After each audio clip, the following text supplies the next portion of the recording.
வணக்கம். இந்த வீடியோவில் ஒரு தலைச்சிறந்த மாவட்ட ஆட்சியர் பற்றி தான் பேச போகிறோம். ஆமாங்க, அவங்க வந்து தஞ்சாவூர் மாவட்ட ஆட்சி தலைவர்.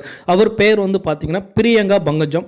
ஆமாங்க, இவங்க தாங்க தன்னை தேடி வர்ற மனு கொடுக்குற எல்லாத்துட்டையுமே அன்பாக நிதானமாக கேட்டு அவங்களுக்குரிய குறைகளை கேட்டு அதுக்கு தகுந்த பதிலையும் சொல்லி அவங்களுடைய மனு குறைகளை வந்து கண்டிப்பாக நிறைவேற்றுறேன் அப்படிங்கிற மாதிரிலாம் சொல்லியிருக்காங்க. அது மட்டும் இல்லாமல் பள்ளிக்கூடத்துக்கு சென்று அங்கே இருக்கிற குழந்தைகள்கிட்ட வந்து நல்லா சாப்பிட்டீங்களா, எப்படி இருக்கீங்க அப்படியெல்லாம் குழந்தைத்தனமாகவே மாறி பேசி அவங்கக்கிட்ட நல்ல சாப்பாடெல்லாம் எப்படி இருக்குது அப்படிங்கலாம் விசாரிச்சிருக்காங்க. அங்கே இருக்கிற பணியாளர்கள்ட்ட வந்து சத்துணவு மாவெல்லாம் குழந்தைகள் கொடுத்துட்ருக்கீங்களா அப்படின்னு சொல்லிட்டு அங்கே இருக்கிற கணக்கெல்லாம் பார்த்துட்டு ரொம்பவே வந்து அவங்களுடைய தன்னுடைய கடமையை மாறாமல் அந்த பணியோட அந்த குழந்தைகளோட குழந்தையாக மாறி அவங்க செய்கிற நடவடிக்கை எல்லாமே பொதுமக்களுக்கு மட்டும் இல்லை, அங்கே உள்ள எல்லாத்துக்குமே வந்து ஒரு ஆட்சிப்படத்தக்க விஷயமா இருக்குது.